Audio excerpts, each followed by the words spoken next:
I'm Lena Fussan. I work at Helpling in Berlin. Cool to be here with you here today. So, do you guys want to make an impact on your business and deliver the results that your boss or your CEO wants from you? I would guess so, right? Yeah, great. Okay, so nobody would probably say no, right? And so what I'm going to speak to you about today is goal setting, like how we do it at Helpling. OKRs are pretty much mainstream right now, so everybody works with them, right? They're a very good idea. I think they're a big improvement from what we've had in the past in the industry, but there are also some common problems with them. So some things that I know have not worked well for me and for the companies where I worked before. And I'm going to lead you through how we solve these problems at Helpling. What are our approaches? And maybe you can identify with those problems and apply our approaches to your companies and to your setups. Okay. So before we jump into it, does this work? This doesn't work. Wait. No. Fuck. Shit. It used to work. Maybe I have to just click on it. Sorry, everyone. It used to work. I tested. Oh, there we go. Yeah. But yes. Okay. Now I'm okay. Sorry. I did test. I tested like 3 times. Okay. I did. Okay. So, who of you guys have used Helpling? A few people. Okay, nice. Okay, cool, great. The rest of you knows how to clean, I would assume, or has the time for it. So congratulations on that. If you don't, check us out. We're a marketplace connecting providers of household services, specifically cleaners. That's the core business that we come from, to customers. So to basically people like you, busy working people who don't really have time or don't know how to properly do it and don't want to learn, so that's fine. So we're on a mission to enable as many people as possible to get and to give help at home. That's what we do. So we've been the market leader in Europe since 2014. We're active in 11 countries, 200 plus cities, and we've had more than 1 million jobs executed on the platform. So that's us, so that we're all on the same page what Helpling is doing. And what I'm going to do right now is go through goal setting 101 so that we're all on the same page. These concepts will probably be known to most of you guys. So let's see, the big picture.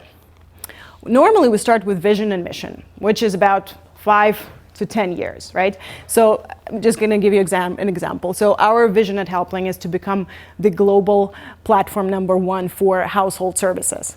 And our mission is what I just said, to enable as many people to connect and to provide and to receive help at home. Okay, on top of that, you normally have your midterm goals. So in our case, this is a 1-year horizon that we look into.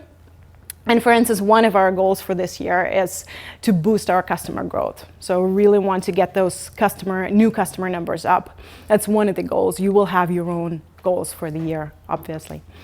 And then on top of that, we normally have the OKRs, objectives and key results.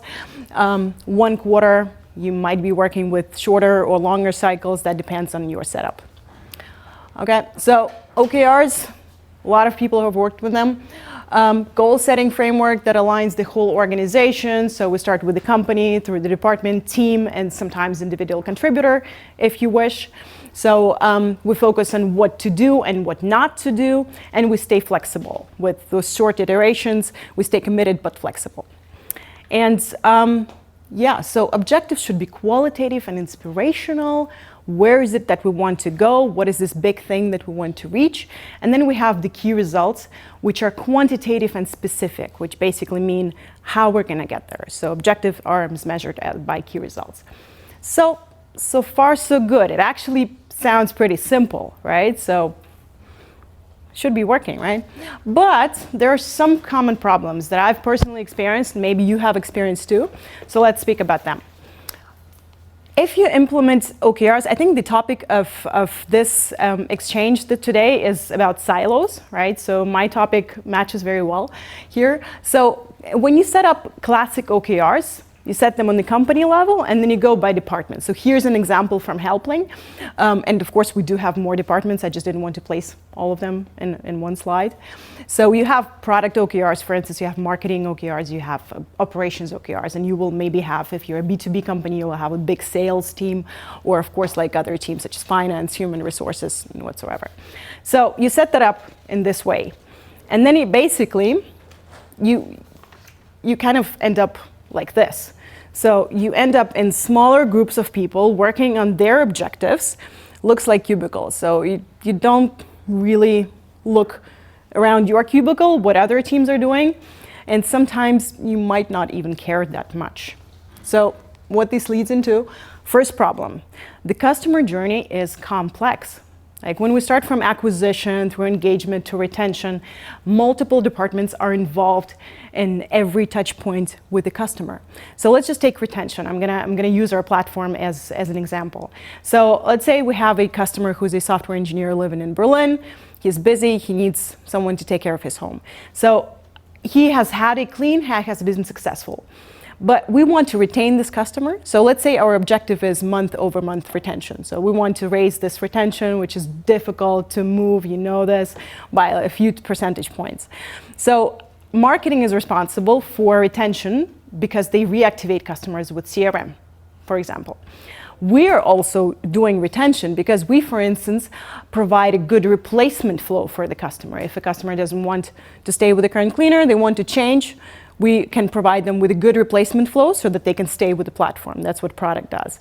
Customer care is also involved very strongly because if there is a problem, the customer will call the customer care and they should be able to help and then again keep them on the platform. So this very important customer that we don't want to churn out. So silos don't really work. If you work on similar objectives, you should be working together. So that's one problem, that it kind of is hard to implement and hard to reach those objectives. The second problem is that team collaboration is kind of problematic. So what I was saying, like cubicles, you work in your team, someone else works in their team, and nobody really gives a damn about what other people are doing, right? I mean, why should I be helping you with your goals and you be helping me with my goals? That I wouldn't say that it would be the case with me, but someone else said directly in my face that I don't care about product OKRs. And if that has not been the case with you, that's great, I'm happy for you, but that could be the case that they just think like that, but they don't say it, okay? So, can you identify with some of those problems? Have you seen that, like a classic OKR setup? Some head nods, yeah, okay. Good. So I'm gonna show you how we solve those problems at Helpling. So we have come up with a kind of a special setup that we've implemented at our company. And we work with so-called virtual teams. So virtual teams are there to ensure collaboration and alignment on common objectives. So how does it specifically look like? This is an example from Q2, from Helpling, how we set it up. In the last quarter.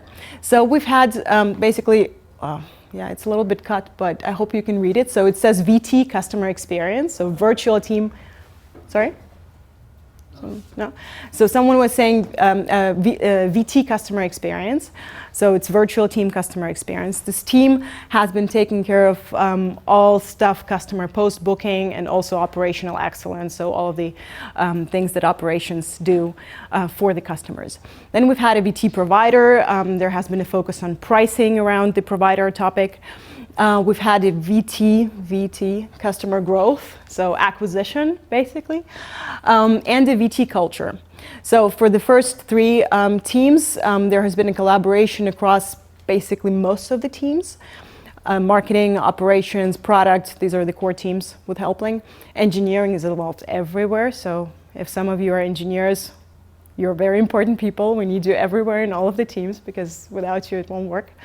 And the last team is called VT Culture. So this has been a special team without any product involvement where people from HR and PR have been working together on a common objective around employer branding. So that's an actual example how we do it. And how the actual setup is working is we have company OKRs and then we have this special layer virtual teams in between the company and the actual departments. So we set, I'm going to show you in the next slide how we set it, but basically the virtual team OKRs, they align sub-teams within this virtual team. So a sub-team is not the whole marketing department, but it can be like one person, the marketing manager for Germany, or marketing manager for Germany and for Switzerland, for example. And operations, this would be, for instance, our ops manager, like ops team lead for Germany, so one person or two. And they're united via the virtual teams OKRs. And these are 3 examples of how the setup can actually work. So it could be that in this example, product OKRs, they have all of the virtual team objectives plus one objective of their own. Marketing has had here one virtual team objective, but also then 2 objectives of their own that nobody else worked at. And then operations, in this example, they only worked on virtual team stuff and they did not have their own separate objectives. So it can vary. So the split between your own objectives and the virtual team objectives can be different. So far, so good? Yeah. Great. So, yeah. And it kind of works, right? Because my goals are your goals are my goals, and we all want to reach our objectives together. So team collaboration is really, really much better this way. So how do we set the OKRs for virtual teams? We set the company OKRs, and this is a pretty simplified process. It has like multiple steps, but in the nutshell, that's how it looks like. So we set the company OKRs. We do on the departmental level, we do our quantitative and qualitative research. We agree on top problems. What is it that we want to focus on? Then we, on the department level, set draft OKRs for the department, so for product, for example. Then we build the virtual teams around those common goals. So for whom it makes sense to work together, right? Then we finalize the virtual teams and the departmental goals. And then we go, and then we work. And I'm going to show you in a second how we work. Okay, so then the second part, how to actually deliver results. So some of you might have seen it in the past. There is this concept of a problem solution tree. So I'm not going to go in detail about it. I think there is a separate talk on product discovery later. So just a quick concept that we're using as well. So when you have your measurable outcome, your key result for your objective, there's no direct jump to a solution. I mean, you could potentially try it, but that normally doesn't work, and we know it at least in product. So you have the measurable outcome, then you have a problem to solve that could lead into your measurable outcome. So that is a need, desire, pain point. So for instance, let's take an example of us acquiring new customers. So an opportunity or a problem could be to optimize marketing channels, or to make our Facebook ads work, or to optimize our mobile funnel, or to fix that broken desktop funnel, or to optimize the value proposition on the landing pages. These could be some of the areas that we could look into as problems, right? And then there could be potential solutions for those problems. Like if we take that mobile funnel, you could completely redesign it. You could take out the steps that don't work. You can change the sequence of the steps. Like there are a lot of things that you can do. Like you could do just design changes or copy changes. So there are a lot of things that you could try. And about trying, so you would be running experiments. So that's what we normally do in product as kind of like a standard approach. And that's something that we also do on the virtual team level. And that works very well because if we have that measurable outcome, so we have this objective of, for instance, generating more new customers, it could be that someone from ops has a better idea than me from product, and that their idea is maybe cheaper to implement, or from marketing. And their idea is easier and cheaper to implement. So why should we go kind of the more complex, more expensive product way? We might, if that would be like on the list, this would be then the initiative that we go to. That would be the next prioritized one. But it really works kind of in a liberating way. Okay. So regular collaboration, we basically sit down together with a virtual team. We analyze, so we do this qualitative, quantitative analysis. We generate ideas. We prioritize them. I'll show you in a second how. And then we test stuff out. right? And then you see what works. So basically weekly or bi-weekly virtual team brainstorming for the current top problem. Then we encourage ongoing ideation from everyone. So I think in some of the talks I heard like, I think it was the Google talk that someone was saying like, ideas from everybody is welcome. So this is exactly the case. This is how we live it.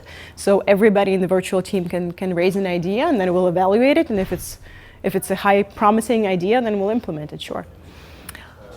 Each initiative has an owner from a certain department who drives execution and shares results with the rest of the team.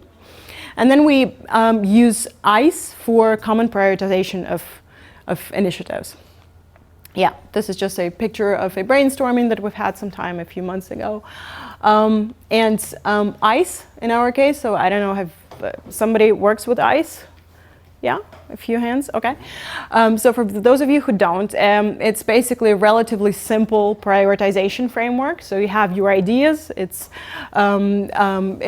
used to compile a list of ideas, of initiatives, and you evaluate them on a scale of impact, confidence, and ease. So impact, like presumed impact on your desired outcome, confidence, how sure you will be that, this idea will deliver on the outcome, and then ease of implementation. We can speak about the details later. I'm getting a sign that, yeah, and like you include objective, problem, hypothesis, and owner, and that's how we work. And yeah, only by working together and experimenting, we can get from those high-level objectives to the results that you're envisioning. Thank you very much.